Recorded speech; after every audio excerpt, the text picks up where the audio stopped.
जहां स्मारक वहीं अंत्येष्टि।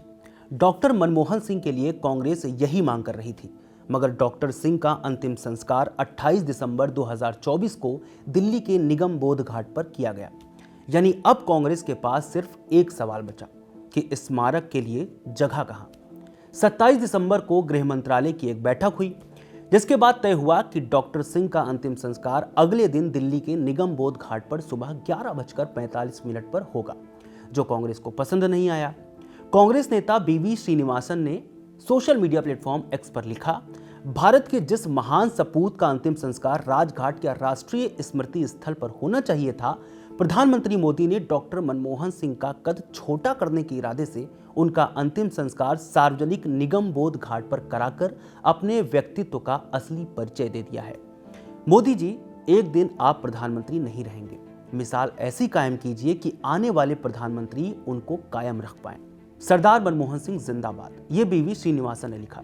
खैर, मोदी सरकार अपने तय कार्यक्रम पर चली। गृह मंत्रालय की ओर से मनमोहन सिंह के परिवार को यह जानकारी दी गई कि सरकार स्मारक के लिए जगह देगी, जिसके लिए एक ट्रस्ट बनाना होगा और जगह अलॉट की जाएगी। गृह मंत्रालय ट्रस्ट बनाए और जगह अलॉट करे, उससे पहले कांग्रेस हमलावर हो गई। बीजेपी पर मनमोहन सिंह के नाम पर राजनीति करने का आरोप लगा दिया। राजस्थान के पूर्व मुख्यमंत्री अशोक गहलोत ने एक पोस्ट किया और कहा, एनडीए बेवजह विवाद पैदा कर रही है। जब पूरी दुनिया मनमोहन सिंह का सम्मान कर रही है, तब सरकार किसी विशेष जगह की बजाय निगम बोध घाट पर उनका अंतिम संस्कार करा रही है। उन्होंने याद दिलाया साल 2010 का किस्सा। तब बीजेपी की मांग के बिना पूर्व उपराष्ट्रपति भैरों सिंह शेखावत को जयपुर में विशेष जगह देकर अंतिम संस्कार करवाया, वहीं स्मारक भी बनवाया।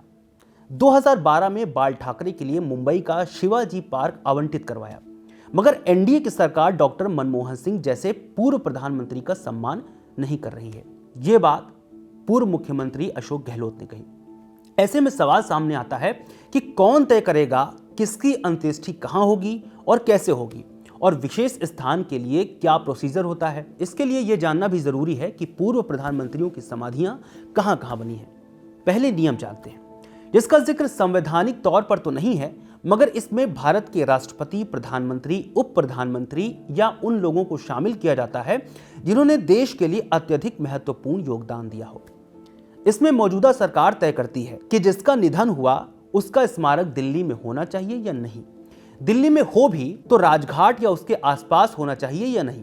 राजघाट में समाधि स्थल बनाने की होड़ इसलिए भी है क्योंकि ये राष्ट्रीय स्मारक स्थल के रूप में स्थापित है। अब यहां समस्या ये है कि अगर सरकार मान भी जाए तो राजघाट में जगह सीमित होने के कारण भी कई बार सरकारें कतराती हैं। जगह सीमित होने को लेकर 2013 में नियम भी बदले गए थे। तब तय हुआ था कि समाधि स्थलों का निर्माण केवल बहुत विशेष और राष्ट्रीय योगदान देने वाले नेताओं के लिए ही किया जाए। समाधि स्थल बनाने की प्रक्रिया में भी कई मंत्रालय शामिल होते हैं, जैसे निर्माण और संरक्षण के लिए संस्कृति मंत्रालय जिम्मेदार है। जगह अलॉट करने और निर्माण की प्लानिंग के लिए आवास और शहरी मंत्रालय की जिम्मेदारी है। जमीन का चुनाव और उस पर मंजूरी दिल्ली विकास प्राधिकरण यानी डीडीए और राजघाट क्षेत्र समिति देती है। जैसे अभी मनमोहन सिंह की समाधि को लेकर विवाद हो रहा है, वैसे ही 23 दिसंबर 2004 को पूर्व प्रधानमंत्री नरसिम्हा राव की समाधि निर्माण को लेकर विवाद हुआ था। तब देश में कांग्रेस की सरकार थी, नई सरकार आई थी मनमोहन की। राजघाट पर समाधि बनाने की मांग की गई, मगर मंजूरी नहीं मिली। तब नरसिम्हा राव का अंतिम संस्कार दिल्ली में करने की अनुमति देने के बजाय उनका पार्थिव शरीर हैदराबाद ले जाया गया था। विनय सीतापति अपनी किताब हाफ लायन नरसिम्हा राव में लिखते हैं, 24 दिसंबर 2004 को मनमोहन सिंह ने राव के बेटे से उनके अंतिम संस्कार के बारे में जानकारी ली तो राव के बेटे ने कहा कि पिता प्रधानमंत्री रहे हैं और परिवार की चाहत दिल्ली में ही उनका अंतिम संस्कार करने की है। मनमोहन सिंह के मीडिया सलाहकार रहे संजय बारू के मुताबिक सिंह भी राव का अंतिम संस्कार दिल्ली में ही कराना चाह रहे थे, लेकिन पार्टी नेताओं के दबाव की वजह से वे कुछ नहीं बोल पाए। आखिर में आंध्र प्रदेश के कद्दावर कांग्रेसी वाईएस रेड्डी की पहल पर सिंह का अंतिम संस्कार दिल्ली के बजाय हैदराबाद में किया गया। कांग्रेस शासन के दौरान दिल्ली में राव के मेमोरियल बनाने की बात कही गई थी, लेकिन वो भी पूरा नहीं हो पाया। फिर एक और विवाद आता है। 1989 से 1990 तक भारत के प्रधानमंत्री रहे वीपी सिंह का निधन साल 2008 में दिल्ली में ही हुआ था। वीपी सिंह के दिल्ली में अंतिम संस्कार की चर्चा शुरू हुई, लेकिन आखिर में उन्हें इलाहाबाद ले जाया गया। कहा जाता है कि उस वक्त परिवार की इच्छा की वजह से मांडा के राजा का अंतिम संस्कार प्रयागराज में संगम के किनारे किया गया। राव का अंतिम संस्कार तो राजकीय सम्मान के साथ किया गया, लेकिन सरकार की तरफ से कैबिनेट मंत्री के रूप में एक प्रतिनिधि को यहां भेजा गया था। उस वक्त सिंह के अंतिम संस्कार में मनमोहन सरकार में मंत्री सुबोध कांत सहाय गए थे। अंतिम संस्कार के बाद सिंह के स्मारक बनाने की भी बात कही गई, लेकिन ये दिल्ली में नहीं बन सका। साल 2023 में एमके स्टालिन की सरकार ने तमिलनाडु में वीपी सिंह की भव्य प्रतिमा लगवाई है। वीपी सिंह वही नेता हैं जिन्होंने 1989 में राजीव गांधी के खिलाफ मोर्चेबंदी की थी। अब बात पूर्व प्रधानमंत्री मोरारजी देसाई के अंतिम संस्कार पर विवाद की। 1977 से 1979 तक प्रधानमंत्री रहे मोरारजी देसाई का निधन साल 1995 में हुआ था। मोरारजी के परिवार की इच्छा की वजह से साबरमती के तट पर उनका अंतिम संस्कार कराया गया। मोरारजी के अंतिम संस्कार में तत्कालीन प्रधानमंत्री पीवी नरसिम्हा राव भी पहुंचे थे। अंतिम संस्कार के बाद मोरारजी का अस्थि कलश दिल्ली लाया गया था। उस वक्त उनके अलग से स्मारक बनाने की बात कही गई थी। हालांकि मोरारजी का स्मारक दिल्ली में नहीं बन पाया। ये वो प्रधानमंत्री रहे जिनकी या तो अंत्येष्टि दिल्ली में नहीं हुई या स्मारक नहीं बना। मगर इतिहास पर नजर दौड़ाएंगे तो कई पूर्व प्रधानमंत्रियों की जहां अंत्येष्टि हुई वहीं समाधि भी बनी। पूर्व प्रधानमंत्री जवाहरलाल नेहरू, इंदिरा गांधी, राजीव गांधी उनमें से एक हैं। या ऐसे भी प्रधानमंत्री हैं जिनकी समाधि बनाने के लिए दिल्ली में जगह दी गई। एक एक कर उनकी बात कर लेते हैं। सबसे पहले भारत के पहले प्रधानमंत्री जवाहरलाल नेहरू की बात। जवाहरलाल नेहरू का समाधि स्थल दिल्ली के शांतिवन में है। नेहरू का निधन 27 मई 1964 को हुआ था। इसके बाद लाल बहादुर शास्त्री भारत के दूसरे प्रधानमंत्री। लाल बहादुर शास्त्री भारत के दूसरे प्रधानमंत्री थे, हमने आपको बताया। इनका समाधि स्थल नई दिल्ली में विजय घाट पर है। शास्त्री का निधन 11 जनवरी 1966 को ताशकंद में हुआ था। अब आइए इंदिरा गांधी की बात करते हैं। इंदिरा गांधी भारत की पहली महिला प्रधानमंत्री थी। उनका समाधि स्थल नई दिल्ली में शक्ति स्थल पर बना है।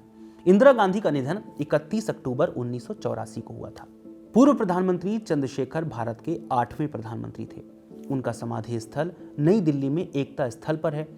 चंद्रशेखर का निधन 8 जुलाई 2007 को हुआ था। पूर्व प्रधानमंत्री चौधरी चरण सिंह का समाधि स्थल नई दिल्ली में किसान घाट पर है। किसान घाट का अर्थ है किसानों का स्थान, जो चौधरी चरण सिंह के किसानों के प्रति समर्पण और उनके हितों के लिए किए गए प्रयासों को सम्मानित करता है। चौधरी चरण सिंह का निधन 29 मई 1987 को हुआ था। अब बात करते हैं राजीव गांधी की। पूर्व प्रधानमंत्री इंदिरा गांधी के निधन पर प्रधानमंत्री की कुर्सी संभालने वाले राजीव गांधी का समाधि स्थल दिल्ली में वीर भूमि पर स्थित है। राजीव गांधी का निधन 21 मई 1991 को एक आतंकी हमले में हुआ था। इंद्र कुमार गुजराल का समाधि स्थल नई दिल्ली में समता स्थल पर है। गुजराल का निधन 30 नवंबर 2012 को हुआ था।